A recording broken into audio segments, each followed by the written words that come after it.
Olá, internautas! Bem-vindos a mais um Web Notícias, o programa semanal que traz os principais destaques da semana para você. Conheça as atividades do Centro Hípico CAP, que forma cavaleiros e amazonas, e como os cavalos ajudam no tratamento de crianças com necessidades especiais. Vida útil de celulares. Você sabe quanto tempo em média o seu smartphone vai sobreviver? Veja os cuidados para evitar uma troca antecipada de aparelho. E é claro, confira também a nossa dica cultural da semana para não ficar por fora de nada do que vai acontecer de melhor na região. Tudo isso e muito mais, confira agora no Web Notícias. Para não ter mordida, não ter violência, dependendo por causa da idade das crianças. Ele começa a dar esse tipo de defeito. Às vezes o aparelho nem chega nem ligar mais. Ele é esperançoso e fala do punch e fala do pé de pano. Se você pensa que cavalos são usados apenas por adultos em competições, está enganado. Crianças também podem cavalgar e absorvem os benefícios desses animais que são utilizados até mesmo em terapias. Galopes que são aliados a tratamentos e também à formação de novos atletas.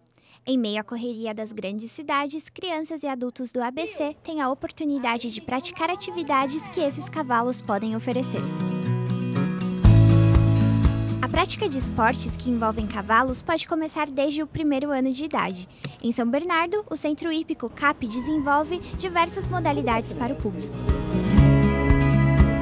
As crianças inicialmente entram na Baby Class para desenvolver coordenação, equilíbrio e ritmo, e depois migram para a equitação para aprender a controlar os movimentos do cavalo.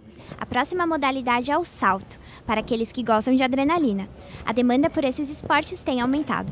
Então as pessoas estão se aproximando e estão vindo procurar bastante. Está muito legal esse retorno que a gente está tendo do público. As aulas voltadas para as crianças são desenvolvidas de maneira lúdica, para estimular o gosto pelo esporte. O pai do Natan resolveu colocar o menino na Baby Class devido à paixão do filho por cavalos.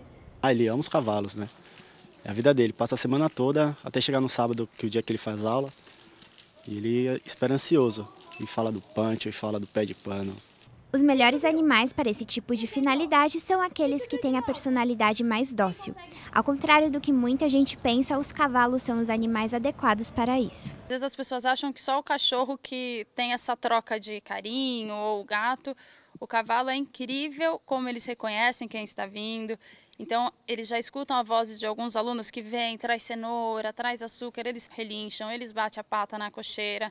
Então, é uma troca muito boa. Aqui na APAE São Caetano, a ecoterapia é usada para estimular a capacidade motora e psíquica dos praticantes. Na eco, a gente trabalha com o praticante como o ser humano todo, né? Então, é o diferencial de uma fisioterapia na sala, que trabalha no meu segmento. Hoje eu vou trabalhar só membro superior ou membro inferior, então aqui na eco eu não consigo ter essa divisão. Trabalha como o corpo todo do indivíduo, de qualquer praticante. As sessões são feitas a partir da indicação médica. Depois os pacientes são avaliados por uma equipe da APAE que faz um planejamento terapêutico de acordo com a necessidade do praticante. Então hoje não existe nenhum equipamento, nenhuma ferramenta terapêutica que imite esse transpistar do cavalo. E é por isso que a gente utiliza o cavalo, né, em ecoterapia.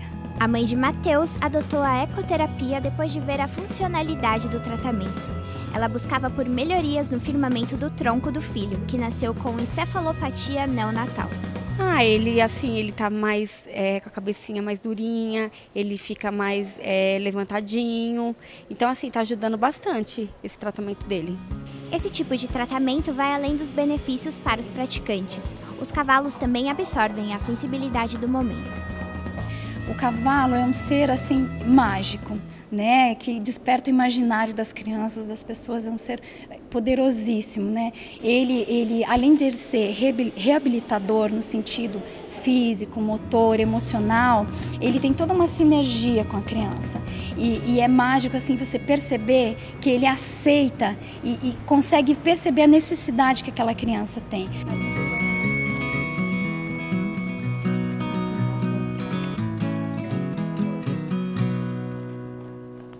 A Guarda Civil Municipal de Diadema leva os cães para as escolas da cidade. As crianças têm a oportunidade de conhecer o cotidiano do canil, por meio de detecção de entorpecentes e abordagem de suspeitos. Vejam o material do quarto semestre de jornalismo. O programa surgiu ano passado, já atendendo mais de 5.000 crianças. Além das escolas fixas no roteiro, a GCM de Diadema planeja inserir outras de educação infantil e atender outros 4.000 alunos. Esse ano nós estamos prevendo 14 escolas, mais 3 de até 2 anos de idade, que será mais uma apresentação sistemática, para não ter mordida, não ter violência, dependendo por causa da idade das crianças. E a iniciativa do Canil na escola é importante porque a gente trabalha muito a parte humana das crianças, né? A parte de humanizar a criança.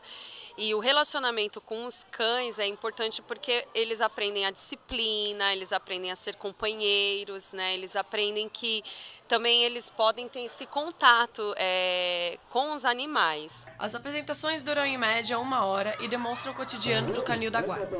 São ensinados o uso do faro para a detecção de drogas, abordagem de suspeitos e também a inicialização de cães ao grupo. Os celulares estão cada vez mais modernos e frágeis. Os principais problemas estão na tela do telefone. Veja como os cuidados do usuário ajudam a aumentar a durabilidade do aparelho. Você já teve problemas com seus celulares? Tela quebrada ou lentidão?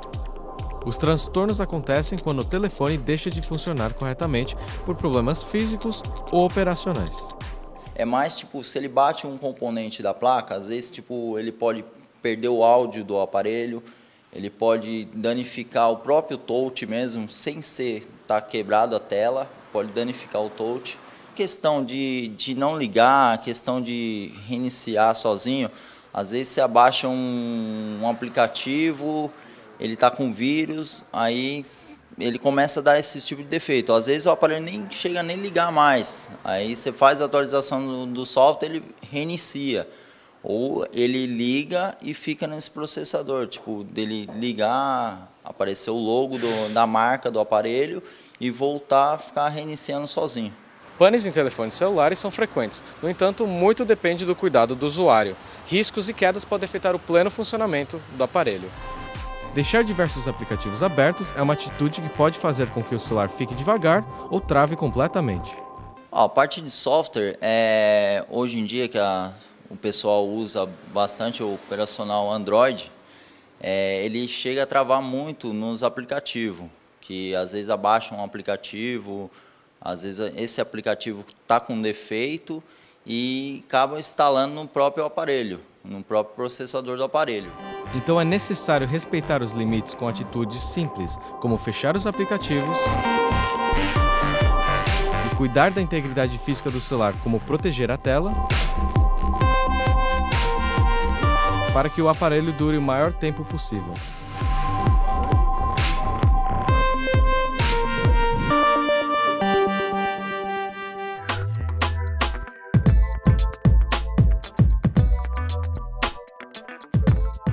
Hoje, na nossa dica cultural, vamos falar do filme A Culpa das Estrelas, o best-seller escrito pelo americano John Green. Além de ir para os cinemas, agora também tem uma adaptação teatral.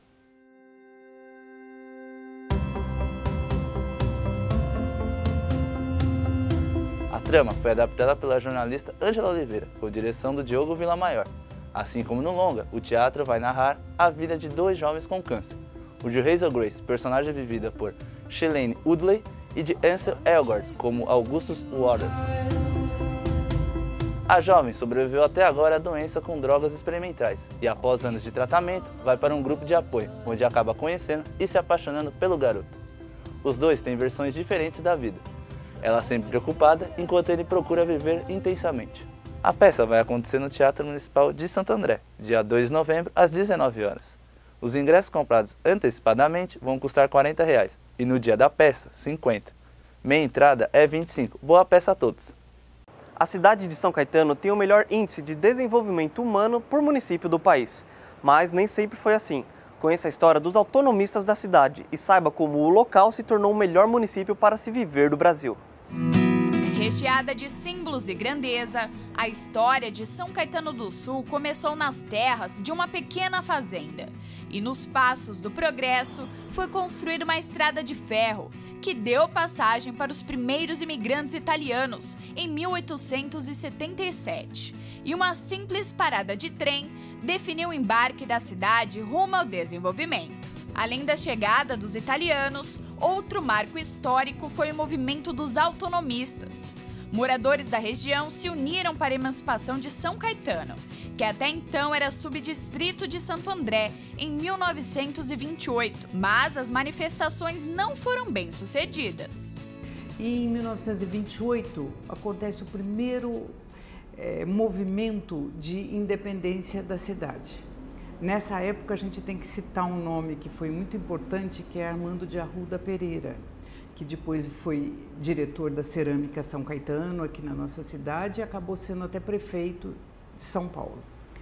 Fracassou, esse movimento não deu certo. 20 anos depois, em 1948, começou um movimento grande na cidade. Na década de 40, o sonho da emancipação voltou a empolgar os moradores da região, dando origem à segunda tentativa de obter autonomia. O Jornal de São Caetano e a Sociedade Amigos de São Caetano lideraram o movimento em 1947.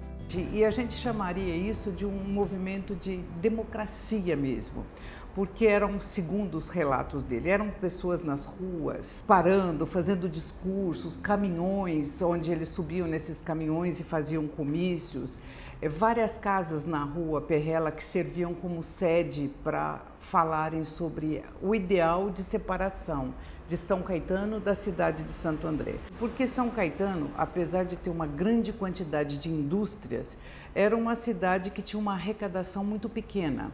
Nós éramos uma subprefeitura de Santo André. Então, a arrecadação que vinha para a nossa cidade era muito pequena.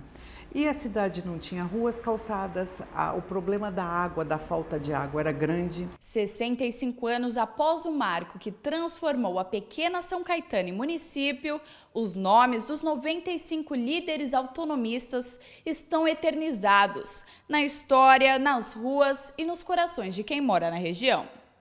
O que eles lutaram para essa separação é um marco muito importante na nossa história, porque todas as conquistas vêm após nós termos o poder legislativo e o poder executivo aqui na cidade. E isso foi fruto desse grande trabalho que foi feito por esse grupo de idealistas da cidade, utilizando o jornal, defendendo ideais de que a cidade precisava de ter um hospital, que a cidade precisava se urbanizar. E esse processo foi sendo desenvolvido. E na dinâmica da evolução, a tranquilidade da pequena cidade foi compartilhando espaço com modernas indústrias, transformando paisagens, gerando riquezas e criando condições para fazer com que o município fosse considerado o melhor lugar para viver do Brasil. Mas quem fez história como autonomista Mário Porfírio conta que nem sempre foi assim. Encontrei uma cidade pior do que aquela onde eu morava, no Paraná. Eu, com os meus 4 anos e meio de idade, eu achei horrível morar em São Caetano. Não tinha água encanada, não tinha esgoto, não tinha um jardim, não tinha pronto-socorro, não tinha nada, absolutamente nada. E eu fui crescendo dentro do que era possível, como toda a população de São Caetano. Hoje, com cerca de 150 mil habitantes, a cidade tem o mais elevado IDHM, Índice de Desenvolvimento Humano Municipal do país. É uma luta que valeu a pena. Eu começaria ela de novo se eu tivesse hoje 20 anos como eu tinha naquela época. Começaria tudo de novo, igualzinho, sem mudar nada. Com todas as dificuldades que nós passamos, eu passaria de novo.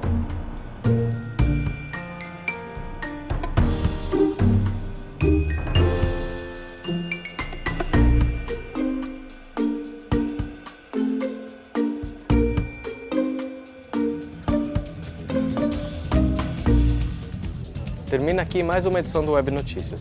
Para saber mais sobre a região, acesse o nosso portal www.rronline.com.br. Voltamos semana que vem. Até lá!